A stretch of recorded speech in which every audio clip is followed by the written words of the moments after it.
తెలంగాణలో వర్షాలు దంచుకొడుతున్నాయి. రానున్న గంటల్లో పలు జిల్లాల్లో భారీ వర్షాలు కురిసే అవకాశం ఉన్నట్లు వాతావరణ శాఖ హెచ్చరించింది. ఈ మేరకు జయశంకర్, భూపాలపల్లి, జగిత్యాల, మంచిర్యాల, నిర్మల్, నిజామాబాద్, పెద్దపల్లి, రాజన్న సిరిసిల్ల జిల్లాలకు ఆరెంజ్ అలర్ట్ జారీ చేశారు.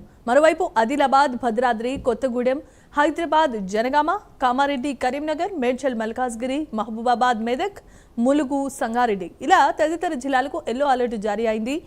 ఉరుములు, మెరుపులతో పాటు ఈదురుగాలు వీచే అవకాశం ఉండటంతో ప్రజలంతా అప్రమత్తంగా ఉండాలని అధికారులు సూచిస్తున్నారు.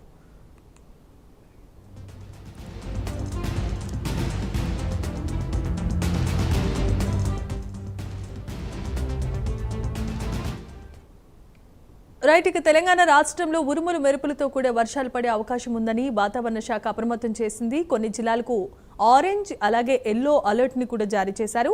ఈ నేపథ్యంలోనే వర్షాలకు సంబంధించిన మరిన్ని అప్డేట్స్ ను మా కరెస్పాండెంట్ హరికృష్ణ అందించడానికి సిద్ధంగా ఉన్నారు. హరికృష్ణ. Thank you Jayamma. రాష్ట్రంలో ఎడతెరిపి లేకుండా నిన్నటి నుంచి కూడా భారీ వర్షాలు కురుస్తున్నాయి. ఈరోజు కూడా భారీ వర్షాలు కురుస్తాయని చెప్పేసి వాతావరణ శాఖ అలర్ట్ జారీ చేయడం జరిగింది. ఆరెంజ్, ఎల్లో అలర్ట్ ప్రధానంగా జారీ చేయడం జరిగింది. రాష్ట్రంలో మొత్తంగా కూడా 23 జిల్లాలకు ఈ యొక్క వర్షపాతం నమోదవుతాయి, భారీ వర్షాలు నమోదవుతాయని చెప్పేసి కూడా వాతావరణ శాఖ తెలపడం జరిగింది. నిన్నటి నుంచి కూడా ఎడతెరిపి లేకుండా కురుస్తున్న వర్షం నేపథ్యంలో కూడా రాష్ట్రంలో ఉన్న ప్రధాన ప్రాజెక్టులకు సంబంధించి అన్ని కూడా నీటి కుండల మొత్తంగా కూడా మారిపోయిన పరిస్థితి అయితే ఉంది. రాష్ట్రంలో ఇప్పటికే అటు రైతులకు కొంత ఊరటనిచ్చిన జలాశయాలు నిండిన నేపథ్యంలో రైతులకు ఊరటనిస్తున్న నేపథ్యం అయితే ఉంది. హైదరాబాద్లో ప్రధానంగా నిన్నటి నుంచి కూడా మేఘామృతమై మొత్తంగా కూడా హైదరాబాద్లో మొత్తంగా కూడా వర్షాలు కురుస్తున్న నేపథ్యం అయితే ఉంది. ఉదయం నుంచి కూడా అటు వర్షాలు, జల్లులతో కూడిన వర్షాలు ప్రధానంగా హైదరాబాద్లో కురుస్తున్న పరిస్థితి అయితే ఉంది. అయితే రాష్ట్ర వ్యాప్తంగా చూసుకుంటే ఆరెంజ్ అలర్ట్ ప్రకటించిన జిల్లాలు జయశంకర్, భూపాలపల్లి, జగిత్యాల, మంచిర్యాల, నిర్మల్, నిజామాబాద్, పెద్దపల్లి, రాజన్న సిరిసిల్ల జిల్లాల్లో ఆరెంజ్ అలర్ట్ జారీ చేయడం అయితే జరిగింది.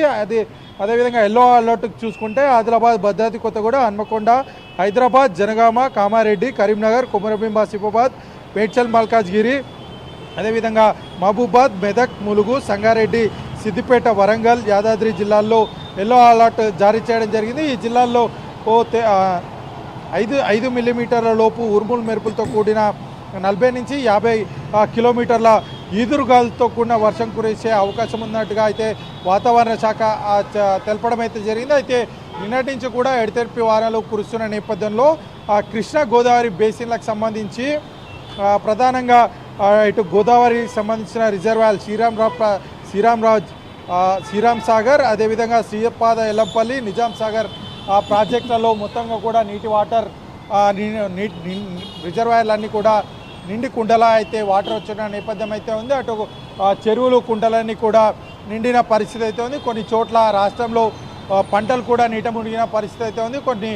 అంటే ఈదురుగాలులతో కూడిన భారీ వర్షం వచ్చిన నేపథ్యంలో కూడా కొన్ని చోట్ల భారీ వృక్షాలు విరిగి కింద పడిపోయిన పరిస్థితి, కొన్ని చోట్ల ఇల్లులు కూడా కూలిన పరిస్థితి అయితే ఉంది. అయితే నిన్న ఏదైతే భారీ వర్షాలు కురిసిన నేపథ్యంలో కూడా అటు సమ్మక్క సారక్క ఏదైతే వనదేవతలు దర్శించుకోవడానికి వచ్చిన నేపథ్యంలో కూడా అక్కడ ఒక మహిళ ఈ యొక్క వాటర్లో కొట్టుపోయినట్టుగా అయితే సమాచారం అయితే అందుతుంది. అయితే రాష్ట్రంలో మొత్తంగా కూడా ఓవరాల్గా ప్రాజెక్టులకు సంబంధించి మొత్తంగా కూడా రిజర్వాయర్లన్నీ కూడా నిండి కుండలా ఉన్న పరిస్థితి అయితే ఉంది. అయితే ప్రధానంగా హైదరాబాద్కి సంబంధించి ఎల్లో అలర్ట్ కూడా జారీ చేయడం అయితే జరిగింది. హైదరాబాద్ వ్యాప్తంగా కూడా నిన్నటి నుంచి కూడా ఎడతెరిపి లేకుండా వర్షాలు కురుస్తున్న నేపథ్యం అయితే ఉంది. అయితే ఉదయం సమయంలో కాస్త తక్కువ వర్షాలు కురుస్తున్న, రాత్రి సమయంలో భారీ వర్షాలు నమోదవుతున్న పరిస్థితి అయితే ఉంది. ఈ నేపథ్యంలోనే అటు ట్రాఫిక్ అడ్వైజర్లు కూడా అంటే ఎంఎన్సీ పలు సాఫ్ట్వేర్ కంపెనీలకు ట్రాఫిక్ అడ్వైజర్ కూడా జారీ చేసి ఈ యొక్క ట్రాఫిక్ జామ్ కాకుండా అధికారులు అలర్ట్ అయి ముందస్తు చర్యల్లో భాగంగా వారందరినీ విడతల వారీగా ఇంటికి వెళ్లేందుకు ప్రయత్నించాలని చెప్పేసి ట్రాఫిక్ అడ్వైజర్ కూడా జారీ చేయడం అయితే జరిగింది. అటు ఎవరైతే గ్రామీణ ప్రాంతాల్లో ప్రధానంగా రిజర్వాయర్ల చుట్టుపక్కల ఉన్న గ్రామాలందరికీ కూడా అధికారులు అలర్ట్ అయి అత్యవసర పరిస్థితి ఉంటే తప్ప ఎట్టి పరిస్థితితో కూడా బయటికి రావద్దని చెప్పేసి అధికారులు ఆదేశాలు జారీ చేయడం అయితే జరిగింది. ఎక్కడైతే నీట మునిగే ప్రాంతాలు ఉన్నాయో అంటే ఆ ప్రాంతాలన్నిటి కూడా ప్రజల్ని సురక్షిత ప్రాంతాలకు తరలించే ప్రయత్నం అధికారులు చేస్తున్న పరిస్థితి అవుతుంది. ఏదైతే అత్యవసర పరిస్థితి ఉంటే మాత్రం ఖచ్చితంగా వెంటనే అధికారులకు సంప్రదించాలంటూ కూడా అధికారులు ప్రజలకు సూచిస్తున్న పరిస్థితి అయితే ఉంది. అత్యవసర పరిస్థితి తప్ప మిగతా సమయాల్లో ఎవరు కూడా బయటికి రావద్దని చెప్పేసి అధికారులు అయితే సూచిస్తున్న పరిస్థితి ఉంది. అయితే నిన్నటి నుంచి కూడా ఎడతెరిపి లేకుండా వర్షాలు కురుస్తున్నాయి. రానున్న ఈరోజు రేపు కూడా ఈ యొక్క వర్షాలు యథావిధిగా అంటే 40 నుంచి 50 కిలోమీటర్ల వేగంతో ఈదురుగాలతో కూడా కురిసే అవకాశం, భారీ నుంచి అతి భారీ వర్షాలు కురిసే అవకాశాలు ఉందంటూ కూడా కొన్ని దాదాపుగా 23 జిల్లాలకు అలర్ట్ అయితే జారీ చేయడం అయితే జరిగింది. Jemimah. Right, thanks for the updates Harikrishna.